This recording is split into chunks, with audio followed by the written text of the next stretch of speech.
Hi friends, जय हिंद, जय भारत, भारत माता की जय।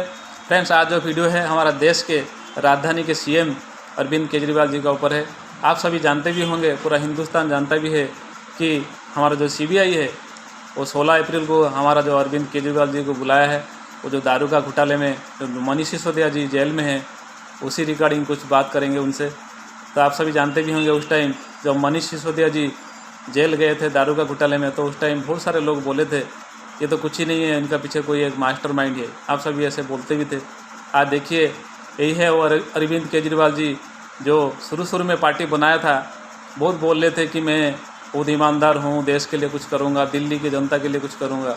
यही है वो अरविंद केजरीवाल जी, देखिए। और जब इन्होंने पार्टी बनाया था तब इन्होंने बोला था जितने भी पार्टी है सबसे भ्रष्टाचारी पार्टी है, ये देश को लूटते हैं। आज देखिए, ये जो जिस पार्टी से मिल रहे हैं वो क्या है और क्या नहीं है, आप सभी जानते भी हैं। आज उसी पार्टी से ये अरविंद केजरीवाल जी मिल रहे हैं। अब अभी जानते भी होंगे, न्यूज़ माध्यम से देखे भी होंगे। ये है हमारा केजरीवाल जी दिल्ली के लिए, और दिल्ली को जनता को जो आप जानते भी होंगे, इन्होंने ऐसे बहुत झूठे वादे बहुत किए हैं। ये हमारा अरविंद केजरीवाल जी हैं, बहुत कुछ दिल्ली के लिए करेंगे, इन्होंने बहुत कुछ कहा था, लेकिन अभी तक कोई भी काम पूरा नहीं हुआ है। अभी देखिए, ये दारू का घोटाले में उनका जो नेता और मंत्री है, आप जानते भी होंगे, सत्येंद्र जैन हो गया कि मनीष सिसोदिया जी हो गए, ये सारे जेल में हैं, आप सभी जानते हैं। आज भी ऐसा है, 16 अप्रैल को इन्हें बुलाया है सीबीआई ने। आप देखिए, ये है हमारा देश के राजधानी के सीएम अरविंद केजरीवाल जी, क्या बोलते हैं और क्या करते हैं। जो पार्टी से बोल रहे थे ये सारे भ्रष्टाचारी पार्टी है, देश को लूटते हैं, आज उसी पार्टी से ये लोग हाथ मिलाए हैं और सारे पार्टी एक हो गए हैं और मोदी जी का पीछे पड़े हैं। दिल्ली सरकार को वित्तीय वर्ष 2022-23 की पहली तिमाही में 1485 करोड़ रुपए का राजस्व मिला था, जो बजट अनुमान से 37% से कम पर था।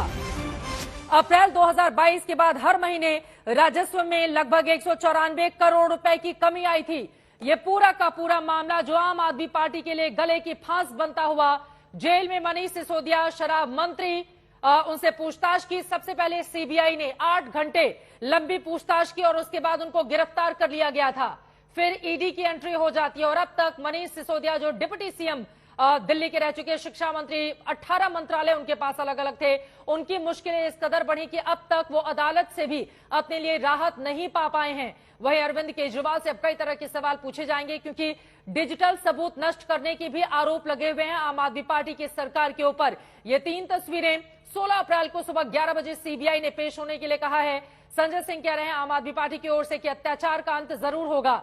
इसके जरिए वो बीजेपी पर निशाना साधते हुए, क्योंकि इसके ठीक पहले मनीष सिसोदिया के मामले में भी आप ज्यादा आक्रामक रही और लगातार बीजेपी को लेकर सवाल खड़े करती रही। लेकिन इन सब के बीच सीधे अब जांच की आंच दिल्ली के मुख्यमंत्री अरविंद केजरीवाल के ऊपर। मुनीष पांडे हमारे संवाददाता जुड़ चुके हैं। मुनीष, एक बार फिर से हम चाहेंगे किस किस तरह के सवाल हैं जो अरविंद केजरीवाल से पूछे जाएंगे, और सवाल ये भी जो आम दर्शक है उसके मन में होगा कि शराब मंत्री तो मनीष सिसोदिया थे, वो जेल में हैं, उनके खिलाफ मामला चल ही रहा है, तो दिल्ली के सीएम को पूछताछ के लिए क्यों बुलाया जा रहा है?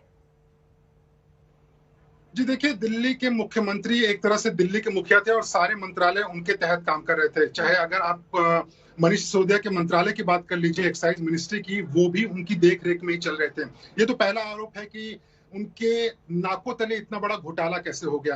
लेकिन जो इस मामले की जांच है उसको समझना जरूरी है कि जब मामले की जांच आगे बढ़ी तो उसमें कई ऐसे तथ्य सामने आए जिसमें कि सीबीआई को लगता है कि उसके बारे में जानकारी अरविंद केजरीवाल को थी। जहां तक मनीष सिसोदिया के ऊपर आरोप है, देखिए साफ तौर पर आरोप ये था कि 100 करोड़ रुपए से ज्यादा की रिश्वत आई, उसमें मनीष सिसोदिया की रजामंदी थी, और 100 करोड़ रुपए की रिश्वत किसी और को नहीं आई। इन शराब व्यापारियों से आम आदमी पार्टी के कम्युनिकेशन इंचार्ज विजय नायर को है। विजय नायर को अरविंद केजरीवाल का करीबी बताया जाता है। ये बात होगी नंबर 1। नंबर 2, अरविंद केजरीवाल के ऊपर किस तरह के आरोप लग रहे हैं। देखिए 3 मुख्य बातें हैं इसमें। सबसे पहली बात यह है जो ईडी ने अपनी चार्जशीट में कहा था। ईडी ने अपनी चार्जशीट में यह कहा हुआ है कि अरविंद केजरीवाल ने इस मामले के मुख्य आरोपी समीर महेंद्रू से एक बार फोन पर बातचीत की थी, और उस फोन पर बातचीत करने के दौरान उन्होंने कहा था कि विजय नायर मेरा शख्स है, उसके ऊपर पूरी तरह से भरोसा करो। उसके बाद में समीर महेंद्रू ने कई मीटिंग्स की शराब व्यापारियों के साथ में, और उसके बाद 100 करोड़ रुपए की रिश्वत भी आई। दूसरा जो सबसे बड़ा आरोप है कि आंध्र प्रदेश के एक सांसद हैं उन सांसद के साथ में अरविंद केजरीवाल ने मुलाकात की और सांसद से मुलाकात प्लान करता है, जो परिवर्तन करने के लिए आया था, सादा जीवन बिताने के लिए, अब ऐशो आराम की जिंदगी जीता है, जो आया था परिवर्तन करने के लिए कि मैं भ्रष्टाचार नहीं करूंगा, पूरा जहाँ पे 1-1 लाख रुपए के समोसे बांटे जाते हैं और 10-10 हजार रुपए की थालियां खाई जाती हैं, जिन्होंने दिल्ली के जीएसटी के पैसे को बर्बाद करके रख दिया, जो दिल्ली का विकास होना चाहिए उसको बर्बाद करके रख दिया, सड़कों का निर्माण होना चाहिए था, जमुना साफ होनी चाहिए थी, फ्री जल जो मेरे घर घर में नल में जल मिलना चाहिए था, दिल्ली को जो आयुष्मान कार्ड है, जो मोदी जी 5 लाख का इलाज फ्री देना चाहिए था, वो आपने नहीं दिया। और तो और कोरोना काल के अंदर जिस प्रकार से आपने दिल्ली को मौत के मुंह में डालने का काम किया है, ये सारी की सारी पोल खुलेंगे कि आपने पैसा लगाया कहाँ। दिल्ली का इतना बड़ा जीएसटी आता है, कहाँ लगाया आपने पैसा, कहाँ खर्च किया है आपने पैसा। आप